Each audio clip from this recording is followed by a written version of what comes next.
Hi everyone, welcome to Hangout 3. Hey guys. Hello.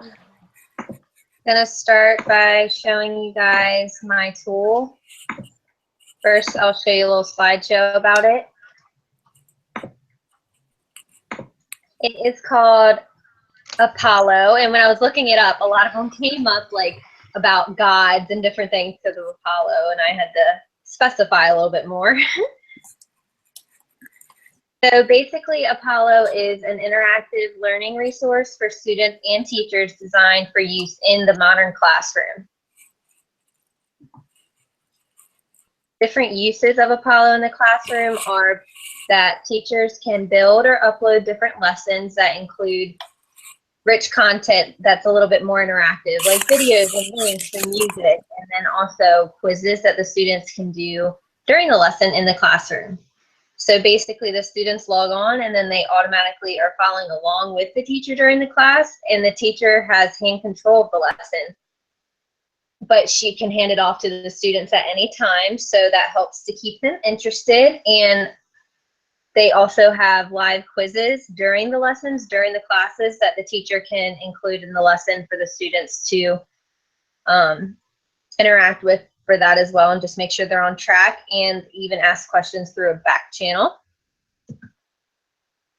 So what we're gonna do next is, well, I already created an Apollo account, and then basically if we were actually doing this, I would have an access code for you guys to join in, and we would do this in the classroom, probably on iPads. And then I would just click a button that says go live, and then the students will join, and you will be notified if the students were to leave the lesson and start playing games. So it's not like they can kind of act like they're listening and really not be listening. So I thought that was pretty neat. So about the quizzes, you can either make, as the teacher, multiple choice quizzes or drawing quizzes. So when the students are done, you will get a notification and you'll be able to see what they're drawing and what their answers are. So it kind of lets you see, oh, half the students got this wrong. Maybe I need to go over this again or whatever. And then you could use, if it was like a drawing answer and somebody did something interesting, you could pop it up so everyone could see oh, Billy did this, and that's a really great answer, a really good detail, or very creative or whatever. And then also the multiple choice quiz would just be A, B, C, D. And then as the teacher with the master iPad or whatever computer, you'll have a bar graph with A, B, C, D, and you'll see what percentage of the students are correct and incorrect and what answers they're picking. So it kind of helps you to reflect on your teaching during the lesson instead of having to go back after and grading papers, and it's kind of right there in your hands as you're teaching. So I made a teacher account, which I didn't do a ton with because I don't have any students or anything, but basically once you log in, it kind of looks like this, and you just click teach a lesson, and then blank, or if you were to have a file already made or a template, let's just do blank so I can kind of show you guys a little bit about it. So you have these tools over here: home, change tool, tool size and color, change background, undo, redo, attach content, add quiz. Then there's an audio recording, so if you wanted to say a little special note you didn't want to forget about, you could do that. Questions, and then if I had students, which I don't since this is a fake account, they would pop up over here. Then this just changes what the slides look like, so you can see kind of like a big view. So if I were to add a quiz, you can pick multiple choice, true, false, drawing quiz, movable pins, text response. So a lot of different options as the teacher. I would think that most teachers would probably upload some type of file, because with these tools provided over here, this wouldn't be a lesson, you know what I mean? So I think probably most useful would be to attach content, embed, or add a link or URL in a video type of thing, and maybe some, for emphasis, you could highlight things as you're talking to the students with that tool.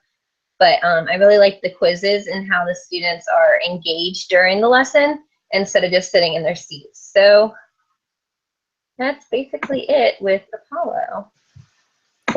So what you do is you record it ahead of time, and then in class they So like the teacher doesn't have to really present anything. They just have their students look at their iPads and look at the lesson. Is that how it goes? Yeah, you could do it that way. Just be like, all right, guys, you guys are going to look at this lesson. Or she could create it beforehand and like guide it and go through it as a class, but they would have it in their hand instead of looking up at a board. Each student would have an iPad and they would follow along with her teaching. Or if maybe there was going to be a substitute, that would be a really helpful tool for the substitute. She could have it already made up and the students could kind of look on their own, go through the slides, answer the quiz. And that's a really good point. Yeah, that's really nice. Yeah, I really like you said, the interactive quizzes. I think that's a great way to definitely see like how many students are grasping it, so you know whether you can move on to the next, content area, or whether you need to maybe stay back a day and keep working on the same topic. Yeah, I wish that I had real students and I could kind of play around with it more realistically and maybe even see it used like in my placement or something. So seeing it kind of blank like that, I was a little bit like, how could I use this? And then I thought about like substitutes and kind of read more about it and how teachers used it. And I was like, oh, okay, I get it more now. But the blank one, I was a little bit like, what do I do? But yeah, I think it is cool like once you think about it a little bit more.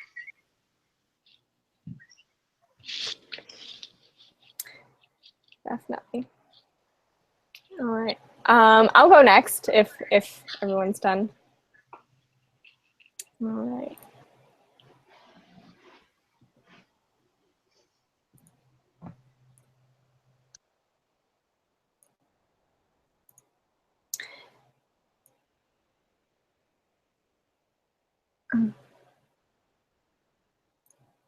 Okay.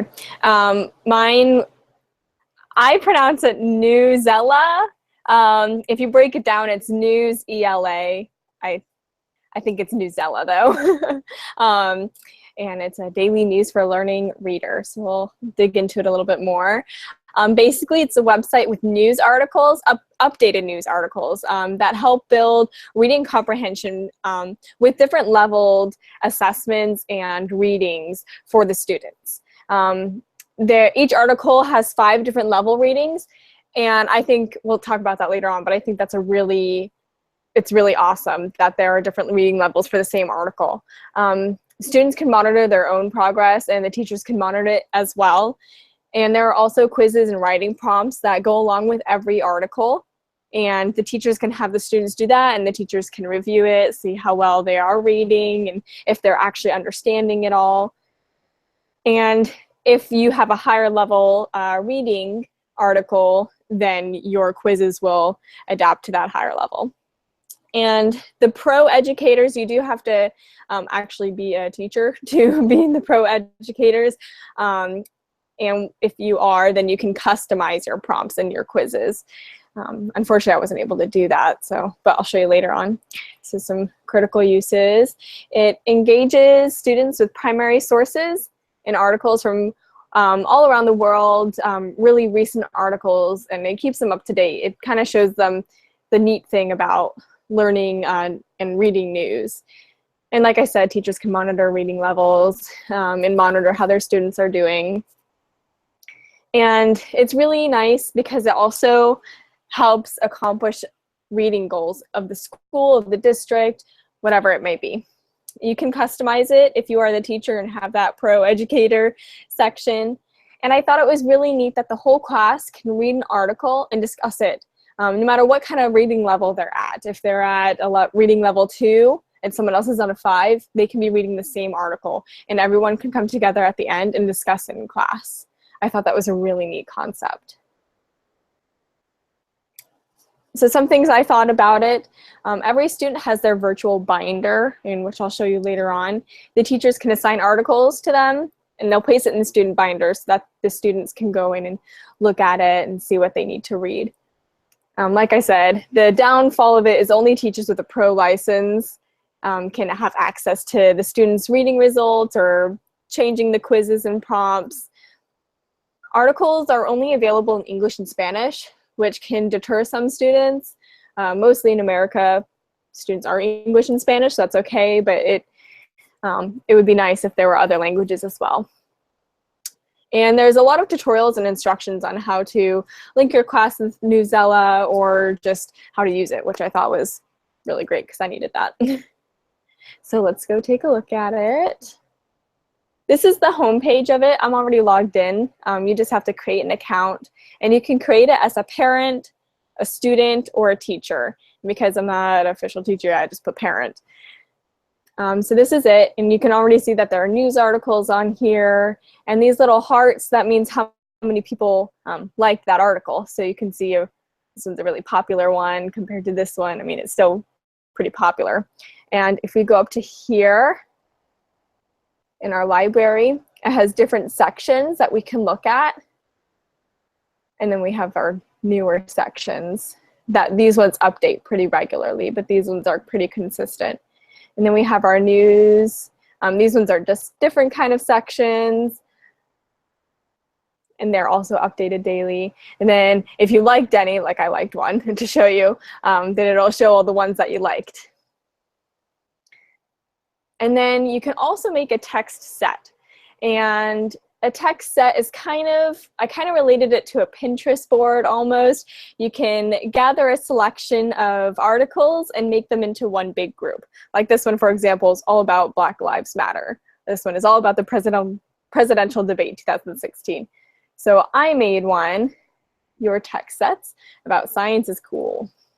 So we'll look at that. And then you can make a little short description of your text set.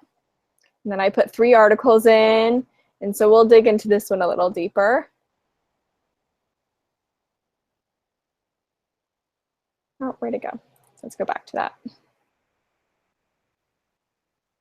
I think I clicked on the science and math. We'll click on the picture this time. There we go. And so over here we have our learning levels. Right now it's in the middle at the 930 word. And you can kind of see it's kind of long. There are definitely lots of paragraphs and sections. If we go to the lowest level, it shrinks down a bit. And then if we go to max level, and you can see that it says grade 12 too. So you kind of know where you're getting yourself into. If we go here into write, it'll have our sample prompt. It'll tell us what we should do. And as a pro teacher, it says right here, you can customize the questions, but I unfortunately can't do that.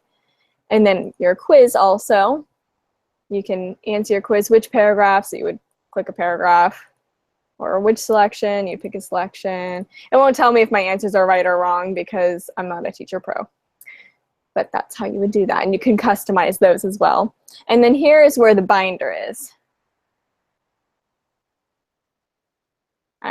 I don't have access to the pro license, but you could make assignments for your classes. So if I had classes, I'd have them here. And then you would be able to see what the average of the quiz was, how many people completed it. So it would be a really good tool for teachers to use. I really enjoyed learning about this tool talk.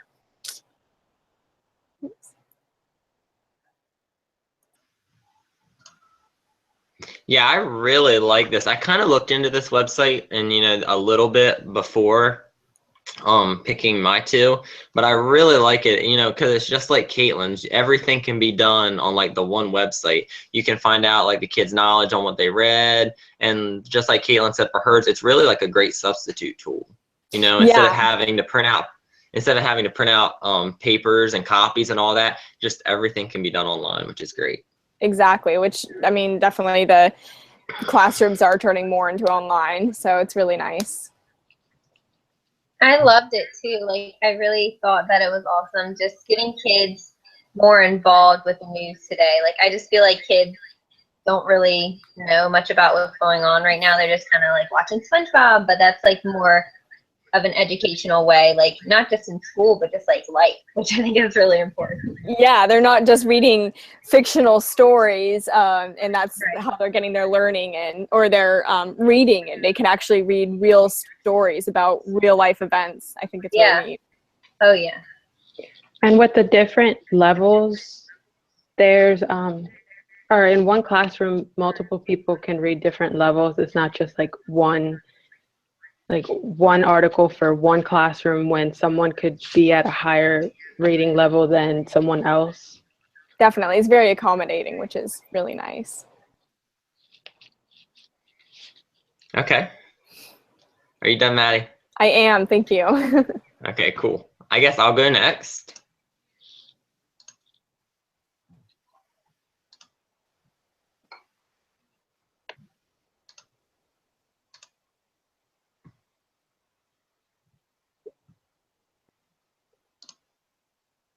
Can everybody see it?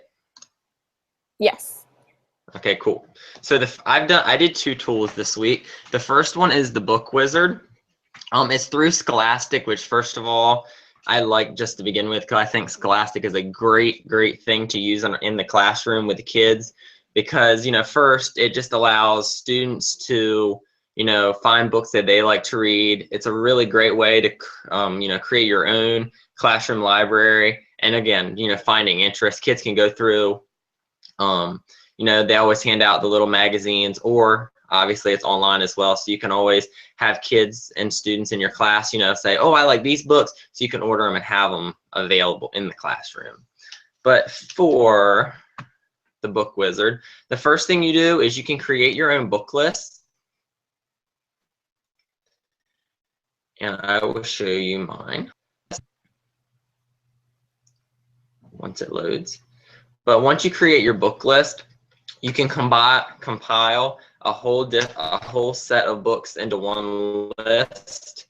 And once you compile those, so like I have built-in classroom library, it compiles all the books that you have put in there, and then either you can go and buy them so you can like save them and look at them for later, or you can make it public and other people can go in there. So maybe if like parents want to help donate to your classroom, or administration wants to help donate to your classroom, the school system, they can go and view the books you'd like for your classroom or for whatever you may need them for, and then they can also purchase them for you, which I think is extremely cool.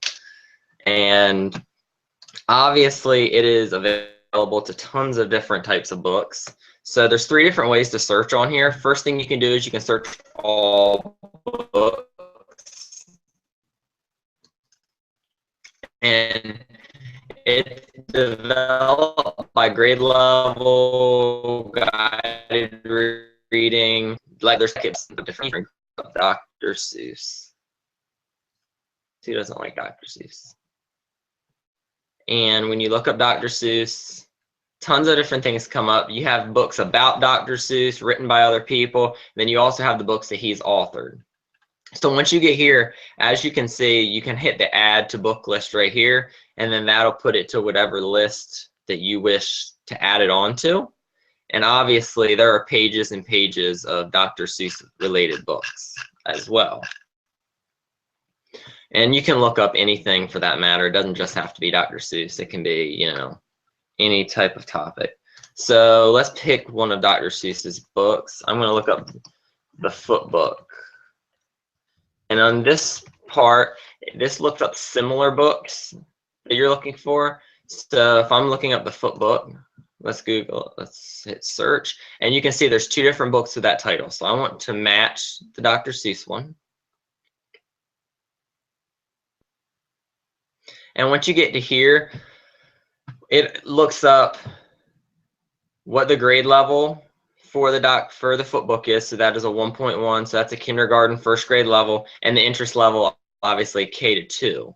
So then all the books that are related to it all have the same interest level, equivalent reading level. So they're around the same, and the genre is kind of close. So they try to get books that might also interest the same readers as the ones that would be reading the Foot Book, which I think is really neat to kind of broaden kids' book library. And the final way you can look up is you can look up by reading level. So I'm going to look up for the lowest. So you can do it from anything. Obviously, you can do all reading levels. You're going to get tons of books if you do it that way, or you can narrow it down. So I'm going to do a 1 to a 1.9. And on this one, as you can see, just from that small range right there, there's 4,500 books just in that small range. So of the three, this probably isn't my favorite way to look it up because it's such a broad array of books. But if you don't really know what you want, this is probably a really good starting point. And as you can see, there's some Clifford books on here. And if you keep scrolling down, and you can put more on a page. So it's 250 on a page. I mean, there's tons of options for you in just this small array. I mean, very, very small array of books. So as you can see, tons and tons, and most of them seem to be Clifford at first. And as you can see now, how to grow seeds. So tons of different options on this site. So now, I would say that this is definitely, just to finish this site off before I go to the next one, this is a critical use for this class, for this site in the classroom, is just so students can find books that they're interested in and that they like to read, and that you can add them to your classroom library so that kids keep an interest in reading. I feel like if you're reading something you enjoy, then you're going to keep a kid's interest over, forcing them to read something that they might not like as much. So the second site that I did was the dashboard. It's my dashboard for Padlet. I really, really like Padlet. I think this is a great way to interact as a teacher with your students and parents. So up here at the top, you have the home page, which is what we're on now. The profile, which doesn't have too much on it for mine right now, because you have to create your own account. There's not too much on mine right now. And then premium, you can upgrade your site so you have more availabilities and payment options. And in the shop, you can, buy stuff that has Padlet written on it. So what we're going to do here is on my dashboard, we are going to go to the Padlet first that I made. So as you can see, this is my classroom Padlet. And the options here, which I think are really cool, it's kind of a way to communicate between the students and you and the parents and you, or both. So like here, this is just a really quick one. Mr. Owens' classroom, I put on there, we had math homework tonight, and it was the percentage basketball worksheet. So something really quick like that to get it out. And what you can do is you can share it up here. So you can click on share. And by doing this, you go to share, export, embed. So just like the websites that we made earlier in the year, you can embed this code actually in your classroom website. So you can, all the kids obviously will have your website and they know how to get to it. They can go right there and it'll have all the information just like this, homework, maybe events that will be coming up in the week. And obviously it can be updated all year long. And then you can also email it. So that's a good way also, maybe if students, don't use the internet and they use email more directly to your phone, you can email parents what's going on this week. So that's a great way to interact. Now I'm going to go back and I'm just going to show you guys really quick how to make one. See, we go to new Padlet.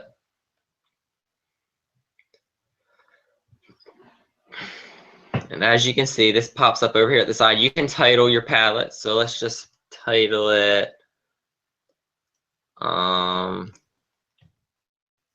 October Fun.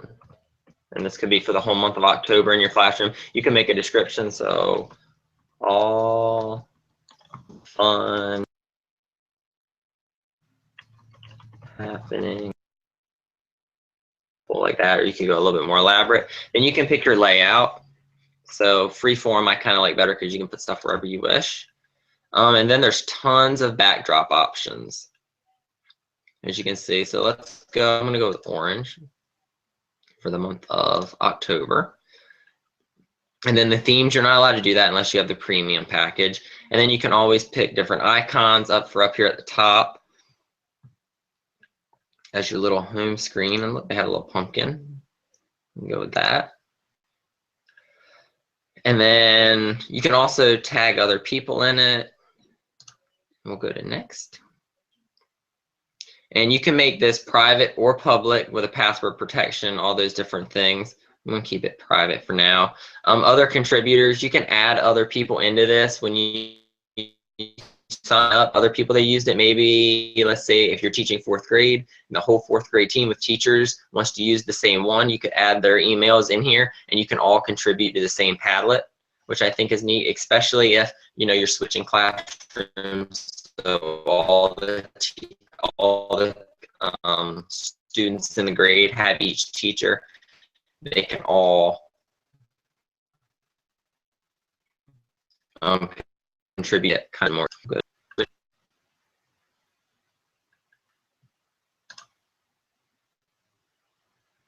And now you're all set, so you can start posting. To post, you just go down here to the little plus, and you can make it, drag it wherever you want. You can make it bigger. So you can just happy first day of. And then after that, you can also attach documents, attach pictures, videos, audio. So it's really, really interactive using all the different parts of technology and really accommodates all different students. If you have maybe a visually impaired student in your class, you can record your sayings so they can listen to them. You can do videos, pictures, maybe of examples of assignments that they have to do, attach the assignment that's due. So it's really interactive. Then once you click, it's posted, and obviously you can delete or edit it as well. So.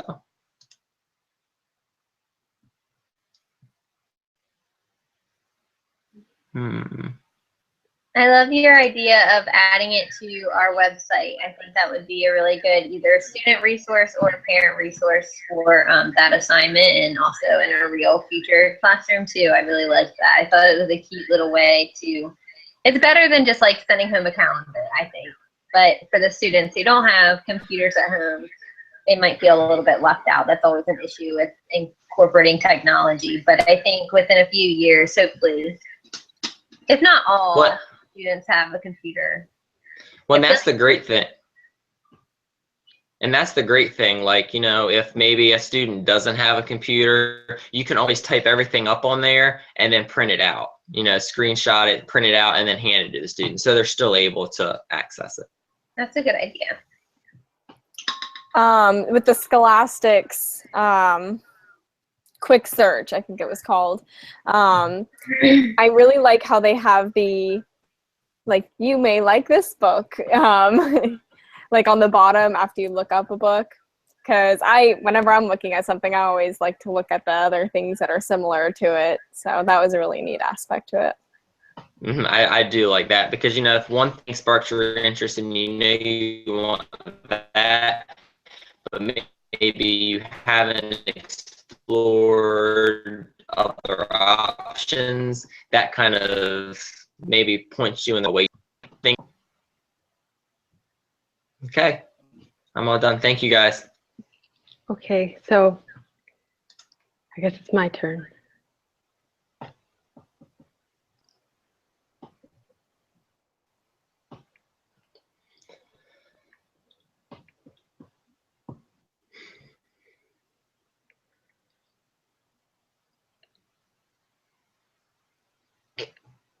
So I did crafty extensions. So what they are, it's pretty much extensions made for Chrome. They're used by teachers, other educators, and presenters. Making presentations and lessons become easier with them. And then it makes the presentation for students interesting and easier for them to comprehend. There's 6 different extensions. Crafty level shows the rating level needed to comprehend any web page. Crafty writes, it avoids copyright issues with Google image search, and crafty text, enlarged text displayed in the middle of the screen. The crafty cursor highlights the cursor for easier showing. the Crafty Zoom magnifies where the cursor is, and then Crafty Copy transfers extensions from one Google account to another Google account. Critical uses would be the Crafty text. While presenting, teachers can point out important details students might want or need to jot down. This would be the Crafty text. This image was actually searched using the Crafty rights. Crafty cursor, teachers can easily show steps to get to a subpage. No need to go to student or paper directions for each student. And then Crafty level, teachers can easily identify appropriate web pages for their grade. Critical insights would be extensions can only be added to Google Chrome, and then a presentation made using a laptop could look different using a school computer or an account without the extensions, but Crafty Copy could be used to fix that problem. And then these are my resources. And I would show how the extensions are used, but since this isn't my computer, it doesn't come with Chrome. But I did find this website that showed the Crafty text.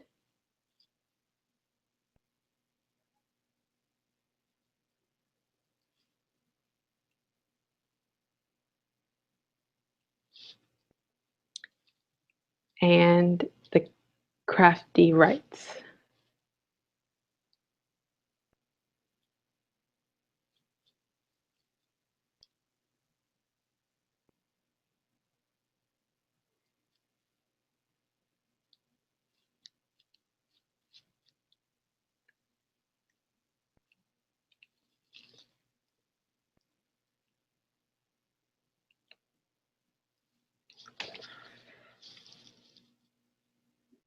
Okay, so that's pretty much it.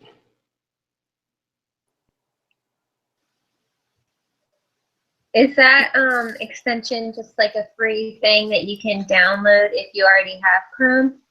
Yes, the website is actually on my resources, but my little mouse thing isn't showing up, so trying to exit out of the. So it's a website that like it has multiple functions. Do you make like an article off of that website, or like it's in like an app through Google Chrome? It's extensions made, like you have to download the extension. I don't know. It's like it'll have a link, and then that's where you can download it. And then at the top of Google Chrome to the right, I believe, it's where you can click it when you highlight the paragraph to use like the Crafty text or the Crafty level. That's really it. Mm-hmm. But there, you can't really make an articles or anything like that on there. Okay. Sorry, I think it'd be really good. I think it'd be really good for like research projects for students, especially with the Crafty rights. They would be able to like research pictures that they're illegally allowed to use, which is nice. Yeah, definitely. Oh, sorry, I can't really exit out the screen sharing. Did you press on the green button? Yeah, no, my little mouse thing was not showing up. Oh, weird. Yeah, so. All right, well, that went well. I'll send you guys the invite code. Okay, thank you. All right. Bye. Bye. Thanks.